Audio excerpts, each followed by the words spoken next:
Myself Tulsi Pawar, Assistant Professor in Physics, SPC Government College Ajmer.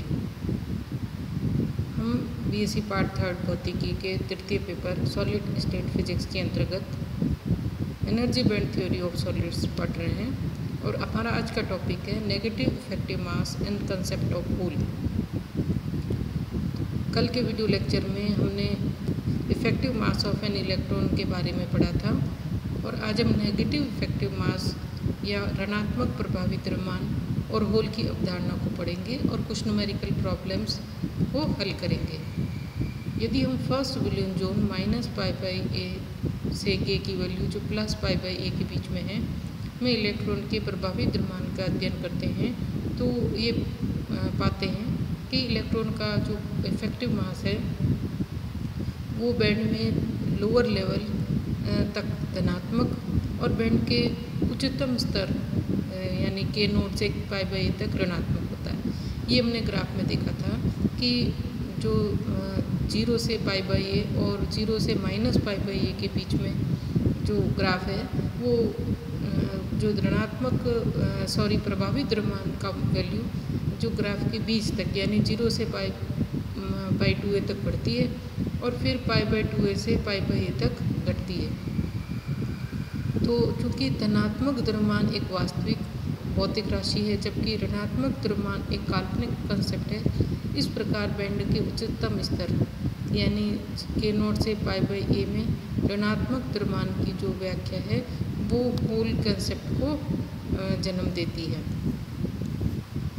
ठोसों में band सिद्धांत के अनुसार एब्सोल्यूट जीरो टेम्परेचर पर यानी 0 केल्विन टेम्परेचर पर जो इंस्टेंट सेमीकंडक्टर्स है उसमें संयोजकता बैंड पूरे तरीके से भरे हुए होते हैं और चालन बैंड पूरी तरीके से खाली रहते हैं।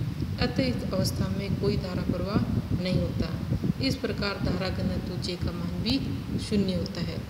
परम शून्य ताप के अलावा यानी थर्मल एनर्जी के कारण या किसी अन्य ताप पर कुछ इलेक्ट्रॉन जो कि पूरे भरे हुए बैंड के हाईएस्ट लेवल में होते हैं वो थर्मल एनर्जी गेन करके संयोजकता बैंड से चालन बैंड में पहुंच जाते हैं और पूरे भरे हुए बैंड यानी जो संयोजकता बैंड था उसमें रिक्त स्थान या एम्प्टी स्पेस रह जाता है जो होल के कंसेप्ट को जन्म देता है। अतः इस प्रकार इलेक्ट्रॉन के संयोजकता बैंड से चालन बैंड में जाने से धारा का प्रभाव होता है और इस अवस्था में धारा घनत्व J = E/v/Vj। यहाँ पे Vj जो है jth इलेक्ट्रॉन का वेग है और V पदार्थ का आयतन है कैपिटल V। ये होल द्वारा उत्पन्न धारा धनात्मक आवेश द्वारा उत्पन्न धारा के समान होती है। इस प्रकार धनात्मक आवेश होल कहलाता है। क्योंकि velocity of electron = velocity of hole, अतः इलेक्ट्रॉन की गति की समीकरण न्यूटन्स लॉ से m/e⁻dv/dt = F और F =-EE। यहाँ पे कैपिटल E विद्युत क्षेत्र है और E इलेक्ट्रॉन का आवेश है। और इलेक्ट्रॉन की गति की समीकरण के समान ही अगर हम होल की गति की समीकरण लिखें तो मास ऑफ इलेक्ट्रॉन की जगह mass of hole effective mass of hole dVh/dt = F E capital E। यहाँ इन दोनों इक्वेशन की अगर हम कंपैरिजन करें तो mass of hole = negative mass of electron. अतः होल का प्रभावी द्रव्यमान इलेक्ट्रॉन के ऋणात्मक प्रभावी द्रव्यमान के बराबर होता है तथा जो इलेक्ट्रॉन संयोजकता बैंड यानी जो पूरे भरे हुए बैंड के उच्चतम लेवल में होते हैं उनका प्रभावी द्रव्यमान ऋणात्मक होता है। अब हम होल की कुछ प्रॉपर्टीज़ देख लेते हैं कि इनका जो इलेक्ट्रिक चार्ज होता है इलेक्ट्रिक चार्ज ऑन होल जो होता है वो +E लेते हैं और effective mass of hole = negative of effective mass of electron.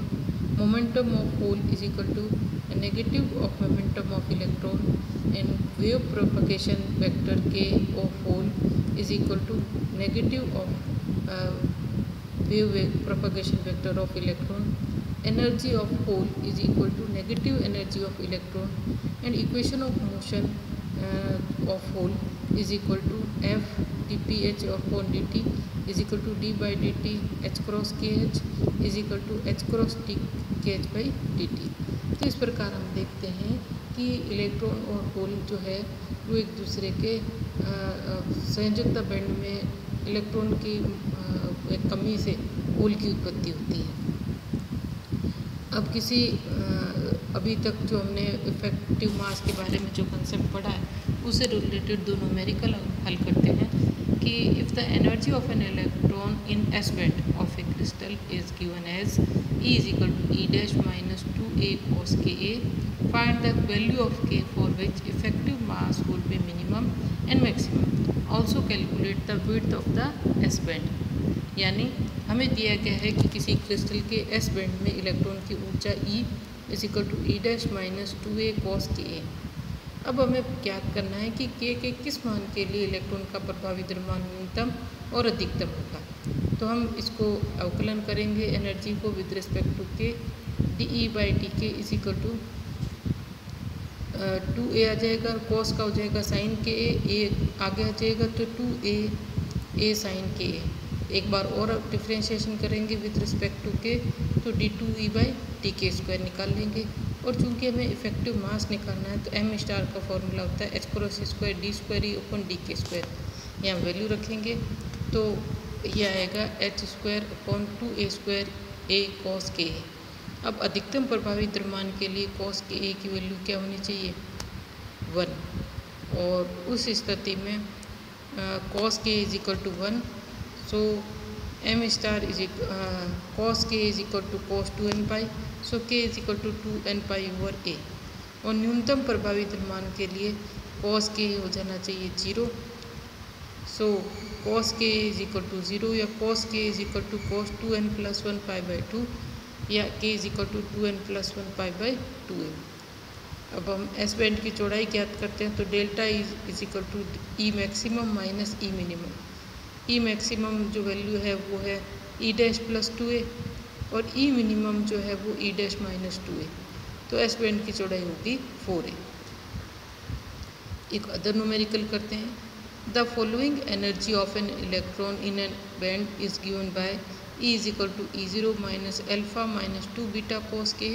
Find the value of K at which the velocity of an electron is maximum and minimum.